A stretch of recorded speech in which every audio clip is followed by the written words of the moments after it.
Manisha's vlog या Marathi YouTube चॅनलवर माझ्या सर्व मैत्रिणींचं पुन्हा एकदा खूप खूप स्वागत आहे।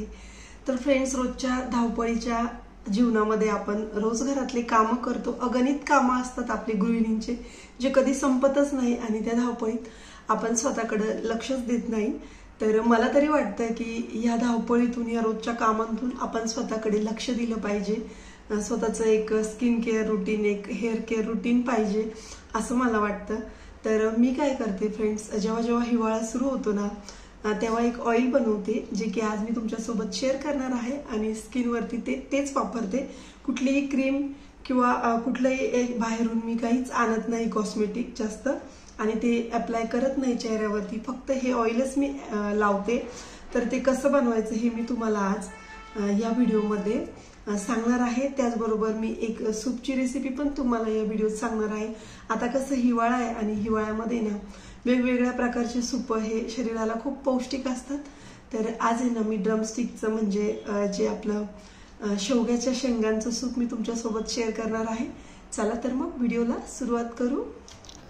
तर फ्रेंड्स, मी काय करते, ह्या ज्या आपले जुने झाडू असताना ते फेकत नाही शक्यतो, एखादा झाडू आहे ना जुना घरात ठेवतेच, आणि त्याच्या आहे ना अशा काड्या मला मधून मधून फार उपयोगी येतात। मी काय करते, आपल्या ज्या किचनच्या ट्रॉल्या असताना त्यातली घाण काढायला आपल्याला खूप त्रास होतो, मग अशा लांब काड्या घेऊन या पद्धतीने अशी घाण मधून मधून काढत राहते, म्हणजे खालचा भाग स्वच्छ राहतो। आज मला ट्रॉल्या पण बाहेरून घासायच्या होत्या, तर मी पॉलिथिन पिशवीनीच आहे ना विम बार साबण लावून अशा घासून काढते। तारीची घसणी लावत नाही, कारण तारीच्या घसणीने ना क्रॅश पडतात। तर असं पॉलिथिन पिशवीने खूप स्वच्छ निघतात। आणि नंतर आहे ना ओल्या कपड्याने असं टॉवेलसारखा कपडा घ्यायचा, मऊ छान मस्त असा थोडा म्हणजे कडबडीत, आणि त्याने ना स्वच्छ असं पुसून काढायचं। तर माझ्या ट्रॉल्या घासून झाल्या, एकदम चकाचक पुसून झाल्या किचन ट्रॉल्या बाहेरून। आणि मला फ्रीज पण पुसायचं होतं, तर दिवाळीच्या वेळेस आहे ना मी हे मॅग्नेट घासलेले होते। फ्रीज कसं किचनमध्ये असतं ना, त्यामुळं त्यावरती ना असं तेलकट चिवट थर येतो मॅग्नेटवरती। त्यानंतर आपण फ्रीज पण येता जाता नेहमी असे चिकट चिवट हात लागता, तर मी 8-15 दिवसातून असं क्लीन करत असते। तर ते पण मी असं पॉलिथिन पिशवीनेच अगोदर घासून घेते, नंतर स्वच्छ कपड्याने 2-3 पाण्याने पुसून घेते। मी मॅग्नेट पण ब्रशनी ना स्वच्छ घासून घेतले। मी काय करते, जिथं गेले ना तिथून आहे ना अशी आठवण म्हणून मॅग्नेट आणत असते, फ्रीज मॅग्नेट, आणि तिथली कशी आपल्याला आठवण राहते, तर त्यांच्याकडे बघितल्यानंतर आपल्याला असं छान वाटतं, प्रसन्न, तिथली आठवण राहते, म्हणून मी घेऊनच येते दरवेळेस। तर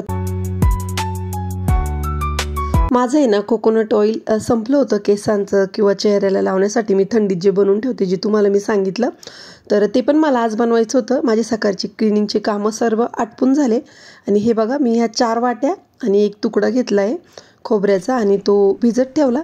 तर खोबरं बुडेल इतपत आपल्याला पाणी घालायचं आणि झाकून ठेवायचं आहे रात्रभर। एकदम स्वच्छ पाण्याने अगोदर धुवून घ्यायच्या आणि एका पातेल्यात भिजत ठेवायच्या। तर रात्रभर भिजू द्यायच्या, जास्तीत जास्त 12 तास भिजूच द्यायच्या त्या, छान म्हणजे नरम पडतात, आपल्याला काप करायला सोपं जातं। तर सकाळी ना मी रात्रभर त्या भिजवल्यानंतर सकाळी त्याचे याप्रमाणे काप करून घेतले। वाट्या एकदम नरम झालेल्या राहतात, तर तुकडे करायला आहे ना एकदम सोपं जातं। विळीच्या साह्याने ना मी एकदम पातळ असे काप करून घेतले, एकदम पातळ, जेणेकरून आपल्याला मिक्सरमध्ये ना दळायला सोपं जाईल। आणि ज्या पाण्यामध्ये ना आपण नारळाच्या वाट्या भिजवलेल्या होत्या, त्यातच आपल्याला हे तुकडे पुन्हा टाकायचे आहे खोबऱ्याचे, आणि थोडं गरम करून घ्यायचं आहे 1 मिनिटांसाठी गॅसवरती, जेणेकरून त्यातलं जे तेल आहे ते सेपरेट व्हायला मदत होईल लवकर। आणि हे बघा, आता मी मिक्सरच्या भांड्यामध्ये हे एकदम चिक्कन असं दळून घेणार आहे। जितकं बारीक होईल ना तितकं बारीक आपल्याला हे दळून घ्यायचं आहे किंवा वाटून घ्यायचं आहे। तर यात पाणी टाकायचं नाही असं काहीच नाही, आपल्याला यात पाणी टाकायचं आहे आणि व्यवस्थित जितकं बारीक दळता येईल तितकं बारीक दळून घ्यायचं आहे। तर अशा प्रकारे मी सर्व काही एकदम बारीक दळून घेतलंय। तर आता आपल्याला काय करायचं आहे, ज्या पाण्यामध्ये आपण कापा गरम केल्या ना खोबऱ्याच्या, ते पाणी ना ह्या मिश्रणामध्ये ओतून द्यायचं आहे, म्हणजे जेणेकरून आहे ना आपल्याला याचं दूध गाळायला आहे ना सोपं जाईल। कारण आता आपल्याला याचं दूध कपड्याने गाळायचं आहे, एका सुती कपड्याने। तर हे बघा, ते पाणी पण मी यात ओतून दिलं, आणि एका भांड्यावरती ना मी चाळण ठेवली, जी मोठी चाळण असते, जी आपल्याला त्या भांड्यावरती मावेल अशी एवढी चाळण ठेवायची। आणि घरातलाच एक सुती स्वच्छ कपडा घ्यायचा, जेणेकरून इतका पातळ घ्यायचा की त्यातून दूध गळेल असा। तर हे बघा एकदम पातळ असा कपडा मी यावर अंथरून घेतला आणि यातून आहे ना आता आपल्याला सर्व ते जे मिश्रण तयार केलं आहे आपण हे यातून पूर्ण दूध आपल्याला सेपरेट करायचं आहे आणि जो चोथा आहे तो पण सेपरेट करायचा आहे। तर हे बघा खूप सोपं आहे, एकदम इझी आहे आणि आपल्याला काही जास्त ताकद पण लावावी लागत नाही, एकदम झटपट होतं। फक्त आहे ना जेव्हा आपण ते निचरवतो ना तेव्हा व्यवस्थित असं निचरवून घ्या, जास्तीत जास्त दूध काढायचा प्रयत्न करा म्हणजे आपल्याला जास्तीत जास्त तेल निघेल त्यापासून। तर हे बघा मी जो चोथा आहे ना तो सेपरेट करून घेतला एका बाजूला आणि त्या चोथ्याचं पण काय करायचं हे पण मी तुम्हाला नंतर सांगणार आहे। आपल्याला फेकायचा नाही आहे चोथा पण। तर सर्व दूध मी असं सेपरेट करून घेतलं।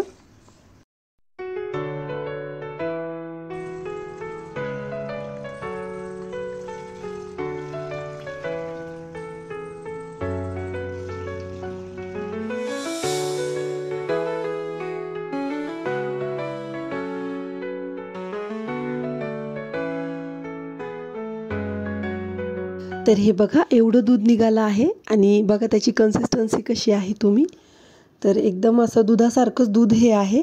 आणि आता आपल्याला काय करायचं आहे, हे फ्रीजमध्ये ठेवायचं आहे रात्रभर आणि आपल्याला फ्रीझरमध्ये ना चुकून पण नाही ठेवायचं, हे आपल्याला खाली ठेवायचं आहे, फ्रीझरमध्ये नाही ठेवायचं, जेणेकरून यातलं पाणी आणि ज्याचं आपल्याला तेल बनवायचं आहे ते सेपरेट होईल, तो थरवरती येईल असं या पद्धतीने। तर आता हा जो नारळाचा चोथा आहे हा मी एका कपड्यावरती पसरवला आणि हा मी उन्हामध्ये सुकवणार आहे आणि याच्यामध्ये गूळ घालून आहे ना याचे मस्तपैकी कोकोनट जे लाडू आहेत ते मी बनवणार आहे, यात आणखी खोबरं टाकून।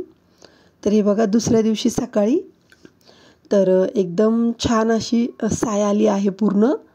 तर हे बघा आता मी हे सेपरेट करते आहे। तर पाणी पाणी पूर्ण खाली राहतं आणि वरती आपल्याला ज्यापासून तेल बनवायचं आहे तो पूर्ण थर असा वरती आलेला असतो। हे बघा माझ्याकडनं तुटलं ते, नाहीतर पूर्ण गोल अशी पोळी निघाली होती त्याची।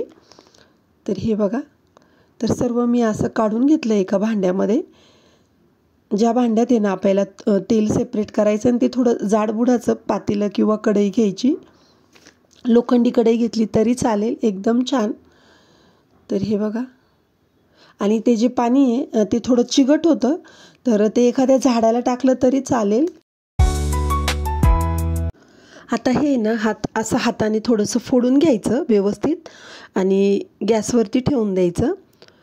तर अगोदर फ्लेम आहे ना गॅसची फुल केली तरी चालेल, पण नंतर काय होतं हे लागायला लागतं, लगेच जळायला लागतं आणि हे कंटिन्यू आपल्याला ढवळत राहायचं आहे, जोपर्यंत यातलं तेल सेपरेट होत नाही तोपर्यंत आपल्याला हे कंटिन्यू ढवळायचं आहे। तर हे बघा मी कंटिन्यू ढवळते आहे आणि याला आहे ना मला साधारणपणे 15 ते 16 मिनिट लागले। तर हे बघा आता तेल सेपरेट व्हायला सुरुवात झाली आहे, ढवळायचं थांबवायचं नाही, नाहीतर मग पातेल्याला आहे ना बेरी जी आहे ना सेपरेट झालेली तेलापासूनची ती पूर्ण लागते, जळते। तर असं हळूहळू नंतर पुन्हा गॅसची फ्लेम एकदम बंद करायची आणि मंद करून आहे ना हळूहळू ते तेल आहे ना असं पूर्ण निघतं मग हळूहळू। हे बघा तर पूर्ण तेल जवळजवळ सेपरेट झालं आहे आणि आता मी गॅसची फ्लेम बंद केली आणि असं एका बाजूला आहे ना पातेलं आपल्याला ठेवून द्यायचं आहे, काहीतरी असं खाली ठेवून, म्हणजे काय होईल तेल आहे ना व्यवस्थित असं एका बाजूला येईल आणि जो चोथा आहे जी बेरी आहे ती एका बाजूला येईल। तर हे बघा पूर्णपणे असं निचरवून घ्यायचं, जास्तीत जास्त तेल त्यातलं काढायचा प्रयत्न करायचा। तर बघा तेवढ्या नारळाच्या वाट्यांमधून एवढं तेल निघालं आहे आणि किती सोपं आहे हे तेल काढणं आणि खूप उपयोगी आहे। तर हे बघा एका वाटीमध्ये मी गाळणीच्या साहाय्याने ते गाळून घेतलं।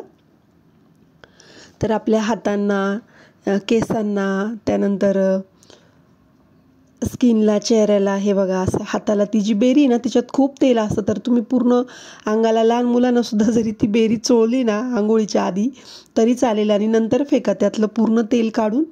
तर मी असं एका काचेच्या जारमध्ये ना भरून ठेवलं ते। आता हे मला 15 ते 20 दिवस तरी जाईल किंवा जास्त पण, जसा वापर आता हिवाळा आहे ना तर आम्ही रोजच सगळेच लावतो हातांना, चेहऱ्याला। तर फ्रेंड्स असं दर हिवाळ्यात बनवून ठेवायचं, खूप फायदेशीर आहे। तुम्हाला थोड्याच दिवसात वाटेल की तुमचा चेहरा हात असा ग्लो करतोय। तर चला आता मला सूप पण बनवायचं आहे आणि मी आता शेवग्याच्या शेंगा घेतले काही आणि एक टोमॅटो, कांदा हे सर्व कट करून घेतलं बारीक आणि मी हे कुकरमध्ये ना उकडून घेणार आहे।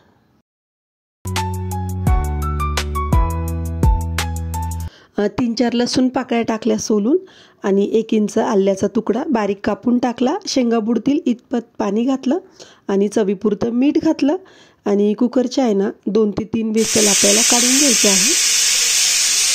कुकरच्या शिट्ट्या झाल्यावरती कुकर आपल्याला थोडा वेळ थंड होऊ द्यायचा आहे।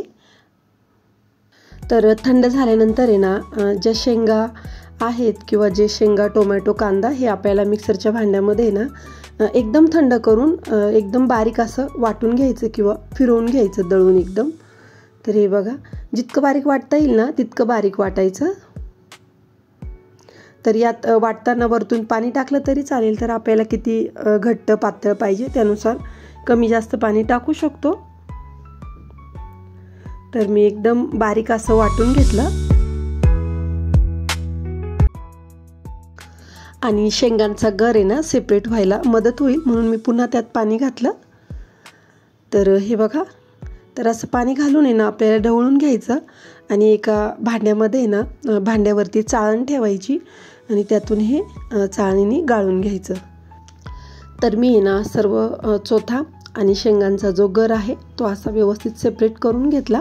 तर शेवग्याच्या शेंगांमध्ये ना खूप मोठ्या प्रमाणात ज्या साली असतात ना वरती त्यात खूप मोठ्या प्रमाणात फायबर असतं, हे आपल्या सर्वांनाच माहिती आहे। तर अशा प्रकारे जर आपण दळून घेतलं ना उकडून शेंगा दळून तर ते फायबर पण आपल्याला चांगल्या प्रमाणात मिळतं सूपमधून, त्यामुळं हे खूपच पौष्टिक आहे हे सूप, तुम्ही एकदा नक्की करून बघा।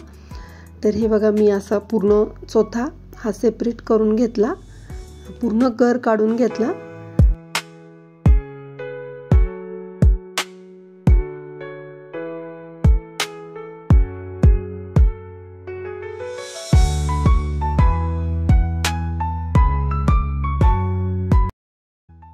तर मिक्सरच्या भांड्यात थोडंसं पाणी टाकून ते पण मी यामध्ये ओतून घेतलं। एका भांड्यात आहे ना मी 1 ते 1.5 चमचा तेल घेतलं, त्यात थोडीशी मोहरी टाकली चिमूटभर, त्यानंतर थोडेसे जिरे टाकले, त्यानंतर चिमूटभर हळद टाकली आणि हिंग टाकला चिमूटभर। लाल तिखट चवीनुसार तुम्ही लहान मुलांना देणार असाल ना तर मग थोडंच घाला आणि तर आपल्याला चिमूटभर यात मिरेपूड पण घालायची आहे। मिरेपूडमुळे ना या सूपची टेस्ट आहे ना खूप अप्रतिम येते।